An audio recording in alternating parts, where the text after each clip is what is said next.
రవి గారు, మీరు వద్దన్నా అవునన్నా కాదన్నా అడక తప్పదు సార్.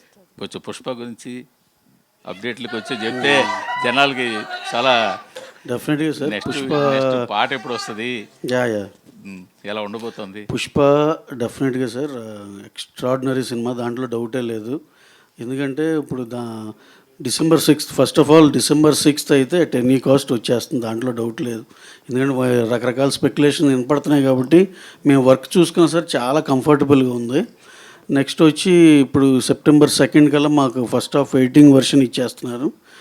ఈ లోపల పోస్ట్ ప్రొడక్షన్ పనులన్నీ జరుగుతూ ఉంటాయి సార్. October 6th ఎప్పుడు సెకండ్ హాఫ్ ఇచ్చేస్తున్నాం. కంఫర్టబుల్గా November 20th కాపీ ఇచ్చేసి ఆల్ ఓవర్ ద వరల్డ్ పంపించేయాలనేదే ప్లాన్ సార్.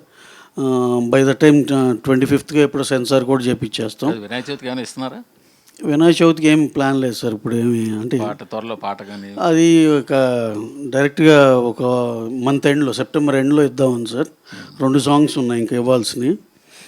2 సెప్టెంబర్లో ఒకటి, అక్టోబర్లో ఒకటి ఇద్దామని. కదా ఒక రోజు ముందుగా అలాంటిది కూడా ఉంది. ఈవినింగ్ ప్రీమియర్ లీవ్ వేస్తారని డెఫినెట్గా ఉంటుంది సార్. November 5th అని, అది November ఎండ్లోనే అలా చెప్దామని ప్లాన్ చేసుకుని చెప్దామని ఉంది సార్. ఎందుకంటే దానికి సింహా గారు చెప్పండి సార్. ఏదండి September 2nd ఎలా ఉస్తాద్ భగత్ సింగ్ మొన్న హీరో గారిని కలిసాము, అంతా అన్నీ చక్కగా హ్యాపీగా జరిగింది. We're starting the shoot in few days or few weeks. అయిపోయినాక మ్యాక్సిమం December, January కల్లా షూట్ పార్ట్ అయిపోయేలా ప్లాన్ చేసుకుంటున్నాను. అంటే పవన్ కళ్యాణ్ బర్త్డేకి ఏమన్నా స్పెషల్? డెఫినెట్గా ఏదన్నా ఉన్న కంటెంట్లో మా దగ్గర ఉందో తక్కువ, ఈ లోపల 3-4 టీజర్లు అన్నీ వేసామండి. ఏదో ఒకటి స్పెషల్ అయితే ఉంటుందండి. కళ్యాణ్ గారి బర్త్డే అంటే డెఫినెట్గా మా సైడ్ నుంచి స్పెషల్ ఏదో ఒకటి ఉంటుందండి.